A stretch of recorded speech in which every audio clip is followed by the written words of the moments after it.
Warning. The subject of this film you are about to watch reveals a crucial secret of your life.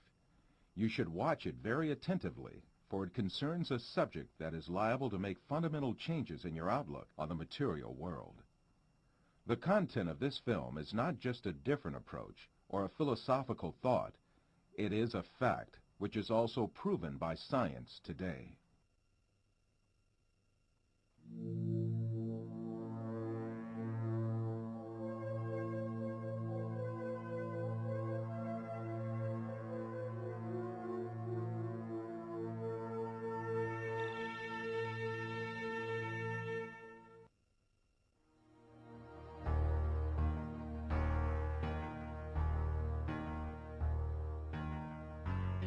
Man is conditioned right from the beginning of his life that the world he lives in has an absolute material reality. So he grows up under the effect of this conditioning and builds his entire life on this viewpoint. The findings of modern science, however, have revealed a completely different and significant reality than what is presumed.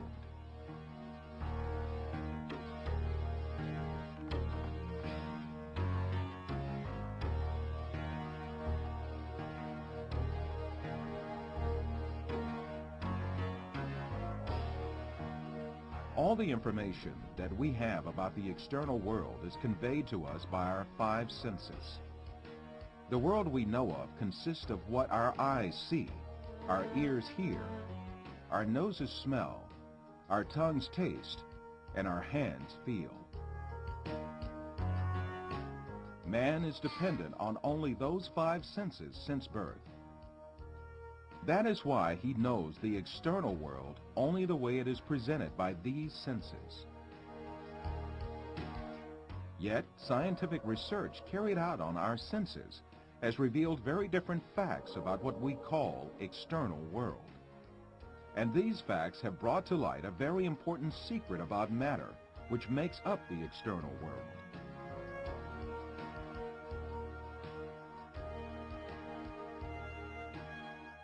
Contemporary thinker Frederick Bester explains the point that science has reached on this subject. Statements of some scientists posing that man is an image, everything experienced is temporary and deceptive, and this universe is a shadow, seems to be proven by science in our day. In order to better grasp this secret behind matter, let us be reminded of our information about our sense of sight, which provides us with the most extensive information about the external world.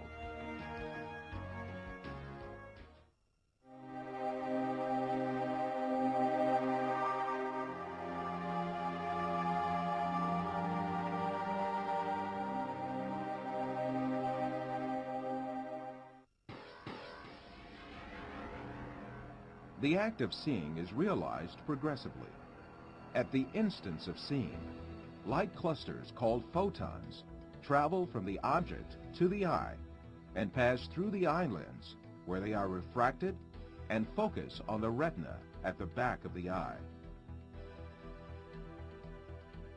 Here, rays are turned into electrical signals and then transmitted by neurons to the center of vision at the back of the brain.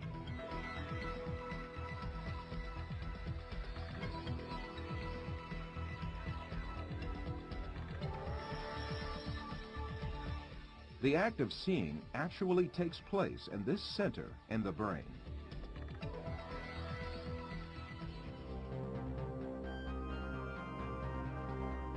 All the images we view in our lives and all the events we experience are actually experienced in this tiny and dark place. Both the film you are now watching and the boundless landscape you see when you gaze at the horizon actually fit into this place of a few cubic centimeters.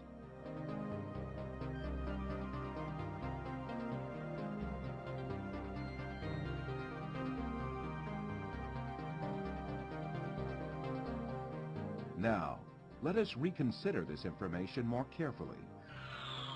When we say we see, we actually see the effect the rays reaching our eyes form in our brain by being converted into electric signals. When we say we see, we actually observe the electrical signals in our brain. By the way, there is another point that has to be kept in mind. The brain is sealed to light, and its interior is absolutely dark. Therefore, it is never possible for the brain to contact with light itself. We can explain this interesting situation with an example. Let us suppose that in front of us there is a burning candle, and we view its light. During this period, when we view the candle's light, the inside of our skull and our brain are in absolute darkness. The light of the candle never illuminates our brain and our center of vision. However, we watch a colorful and bright world inside our dark brain.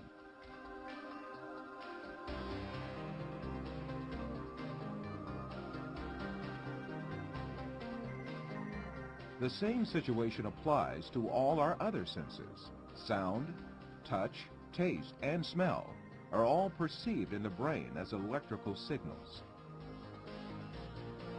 Therefore, our brains, throughout our lives, do not confront the original of the matter existing outside us, but rather an electrical copy of it formed inside our brain. It is at this point that we are misled by assuming these copies are instances of real matter outside us.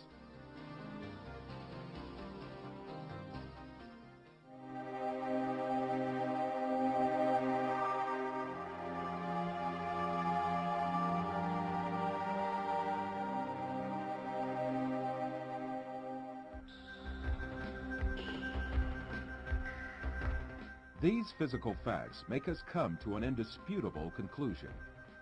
Everything we see, touch, hear, and perceive is matter. The world, or the universe, is only electrical signals in our brain.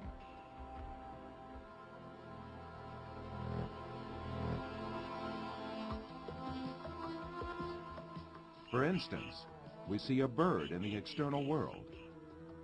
In reality, this bird is not in the external world, but in our brain. The light particles reflecting from the bird reach our eye, and there they are converted into electrical signals. These signals are transmitted by neurons to the center of vision in the brain. The bird we see is, in fact, the electric signals in our brain. If the sight nerves traveling to the brain were disconnected, the image of the bird would suddenly disappear. In the same manner, the bird sounds we hear are also in our brain. If the nerve traveling from the ear to the brain was disconnected, there would be no sound left.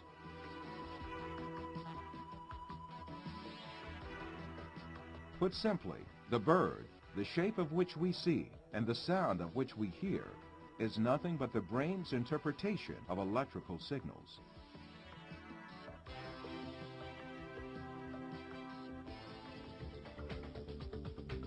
Another point to be considered here is the sense of distance. For example, the distance between you and this screen is nothing but a feeling of space formed in your brain. Also, objects that seem to be very distant in one person's view are actually images clustered at one spot in the brain.